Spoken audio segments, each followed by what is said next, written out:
তখন আমাদের মাদ্রাসার ভবন ছিল 2-3টা, কিন্তু বিশাল এক ভবন নির্মাণ করছে, তৈরি করছে। তখন আপনার বয়স হবে 8-9 বছর এরকম হইতে পারে। তো এক ভবনের ইট এক জায়গায় রাখা, সেখান থেকে এরকম ছাত্রদেরকে হুজুর বলে দিছে যে এই ইটগুলা ওখানে দাওরা হাদিস মাদ্রাসা প্রতিষ্ঠা করা হবে, ছাত্র ভাইরা তোমরা ইটগুলা নিয়ে যাও। আমার খেয়াল আছে ছোট, কিন্তু ইটটা আছে, এই ইটে হাতে ঠোসকা ভরে গেছে, এখনো ভাসে। আমি মাঝে মাঝে একা একা চিন্তা করি, আল্লাহ তাআলা কেন ইজ্জত দান করলেন, কেন মাকাম দান করলেন? হয়তোবা ওই যে মাদ্রাসা করার জন্য ইটটা আছে, এটা আল্লাহ তাআলা কবুল করে নিয়েছে।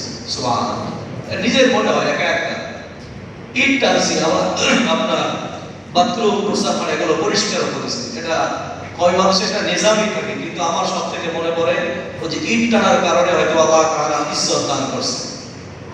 যারাই আলেম হয়েছেন বা আল্লাহ তাআলা সম্মান দান করেছেন, তাদের পিছনে কোনো না কোনো ত্যাগ আছে, কোনো না কোনো কষ্ট হয়েছে, কোনো না কোনো আমল আল্লাহ তাআলার দরবারে কবুল হয়ে গেছে। সুবহানাল্লাহ।